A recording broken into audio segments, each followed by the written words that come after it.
आज आपण तिळाचे लाडू कसे बनवायचे ते पाहणार आहोत. मकर संक्रांती स्पेशल असे तिळाचे लाडू. तिळाचे लाडू हे खूप पौष्टिक असतात. थंडीमध्ये आवर्जून खाल्ले जातात. कारण आपल्या हाडांना कॅल्शियम कमी असतं, त्यामुळे हाडांच्या मजबूतीसाठी आणि आपल्या शरीराला एक उष्णता देण्यासाठी, कारण तीळ हे थोडे उष्ण प्रवृत्तीचे असतात, त्यामुळे आपल्या हाडांना शरीराला एक प्रकारची ऊर्जा येते. त्यामुळे तीळ हे थंडीमध्ये आवर्जून खाल्ले जातात आणि त्यामुळेच संक्रांतीमध्ये तिळाचे लाडू वगैरे बनवले जातात. तर आपण असेच मऊ एकदम खुसखुशीत असे हे लाडू बनवणार आहोत. बघा किती छान एकदम मस्त लाडू आपण बनवलेले आहेत. अगदी प्रमाणबद्ध मी तुम्हाला लाडू बनवायचं सांगणार आहे. तर आपण लाडू बनवायला सुरुवात करूया आणि डिस्क्रिप्शन बॉक्समध्ये मी पूर्ण साहित्याची माहिती दिलेली आहे. तर इथे मी घेतलेले आहे 300 ग्रॅम हे अनपॉलिश तीळ आहेत. तर हे सफेद तीळ असे तुम्ही पॉलिशवाले जर तुम्हाला आवडत असतील तर घ्या, पण पॉलिशवाल्यापेक्षा हे अनपॉलिश तीळ खूप चांगले असतात, पौष्टिक असतात, म्हणून मी ते घेतलेले आहेत. आता तीळ आपण एका पॅनमध्ये कमी गॅसवरती खमंग असे भाजून घ्यायचे आहेत. तर तीळ भाजण्यासाठी 2-3 मिनटामध्येच एकदम कमी गॅसवरती छान भाजून येतात. आपल्याला जास्त याला करपवायचं नाही आहे, फक्त हलकंसे बघा तिळांना थोडंसं फुगीरपणा आला ना की आपले तीळ भाजले गेले असं समजायचं. ते कमी गॅसवरतीच आपण सतत असं मिक्स करत तीळ भाजून घ्यायचे आहेत. तीळ व्यवस्थित भाजले गेले पाहिजेत. तिळाचे लाडू थंडीमध्ये आवर्जून खायचे असतात, कारण हाडांनाही चांगलं आहे आणि खूप टेस्टीही लागतात हे तिळाचे लाडू. आणि अगदी सॉफ्ट झाल्यामुळे, खुसखुशीत झाल्यामुळे लहान मुलं किंवा मोठी एकदम वयस्कर माणसंही खाऊ शकतात. तर बघा तीळ आपले मस्त भाजले गेले आहेत. कलरही थोडा चेंज झालेला आहे, एकदमही लाल करायचे नाही आहेत. मग हलका कलर चेंज झाल्यानंतर मी हे तीळ काढून घेते एका प्लेटमध्ये. छान असे फुलले गेले पाहिजेत तीळ. आता तीळ काढून घेतले, त्यानंतर मी इथे घालते 3 चमचे हे फुटाणा डाळ.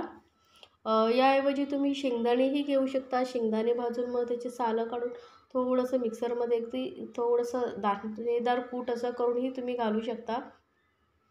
तर यातही फुटाणा डाळ ही बघा थोडे भाजली गेले, कलर चेंज झालेला आहे. हलकावरती बघा लालसर कलर आलेला आहे. इतपतच आपल्याला ही डाळ भाजून घ्यायची. तर ही डाळही मी काढून घेते. आता डाळ काढून घेतल्यानंतर आपण पॅनमध्ये घालणार आहोत तूप. तर इथे मी 2 चमचे तूप घालते. 2 छोटे चमचे तूप घालायचे आहे, कारण तुपामुळे त्या लाडवाला टेस्टही छान येते आणि एक प्रकारची चकाकी येते. आणि त्या तुपामध्ये घालते मी गूळ. तर इथे मी 300 ग्राम गूळ घेतलेला आहे. जेवढे आपण तीळ घेणार तेवढेच गूळ घ्यायचं, त्यामुळे लाडवाचं प्रमाण एकदम परफेक्ट होतं आणि गोडीही बरोबर होते. आता तुम्हाला जर कमी गोड हवा असेल तर थोडंसं गुळाचं प्रमाण थोडं कमी करू शकता, पण मग व्यवस्थित बाइंडिंग येणार नाही, म्हणून हे प्रमाण जेवढं आपण तीळ घेणार तेवढंच गूळ घ्यायचं आहे. तर गूळही बघा आपलं आता वितळलेला आहे. आता हे गुळाचं पाक बनवणं हे सर्वात मेन काम आहे. तर बघा आता वरून हा फेस आल्यानंतर यामध्ये आपण घालायचे 2 चमचे पाणी. तर पाणी घातल्यामुळे काय होतं, पाक एकदम व्यवस्थित होतो, करपट होत नाही आणि घट्टही होत नाही. त्यामुळे नाहीतर काय होतं, जर पाक अति कडक झाला तर मग लाडूही खूप कडक होतात, चावताना खूप प्रॉब्लेम होतो. त्यामुळे हे पाकाला आपल्या व्यवस्थित प्रमाणबद्ध जर बनवायचं असेल तर फक्त 2 चमचे पाणी घालायचं आहे. आता मस्त बघा वरून फेस आलेला आहे.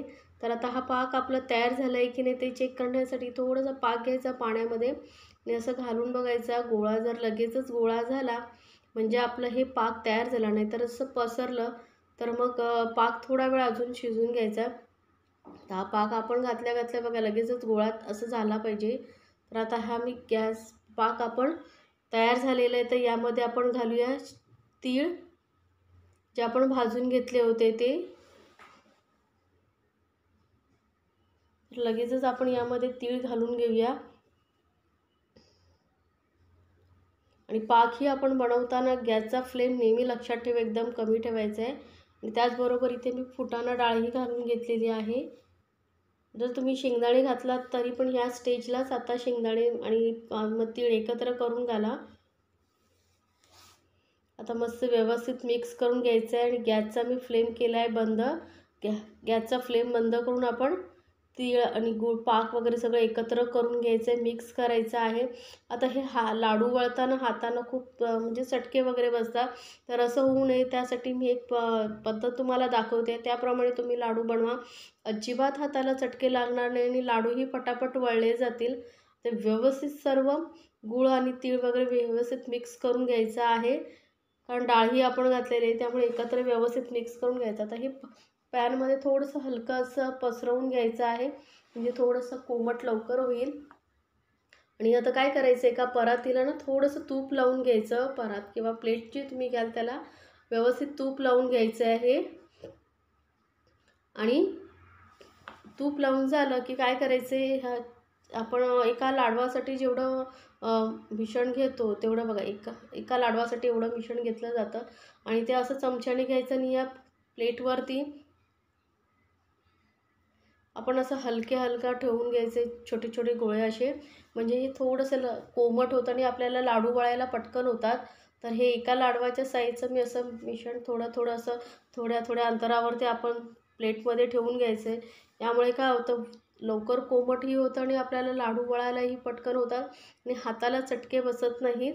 तर हे बघा, हलकंसं कोमट झालं की लगेचच लाडू वळायला घ्यायचे, अजिबात हाताला गरम लागत नाही.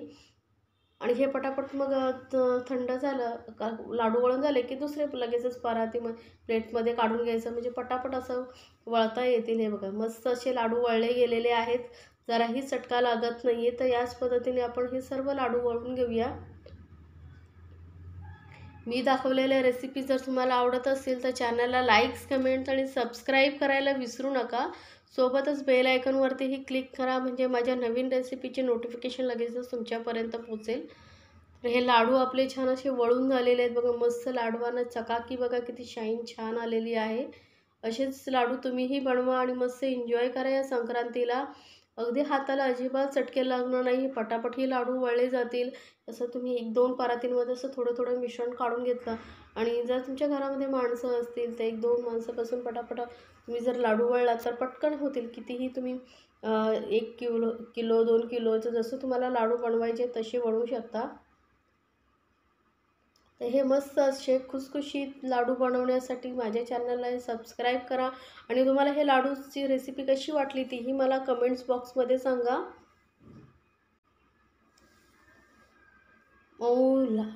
हे लाडू तुम्ही जास्त प्रमाणामध्ये बनवून स्टोअरही करून ठेवू शकता, अगदी खराब होणार नाहीत, व्यवस्थित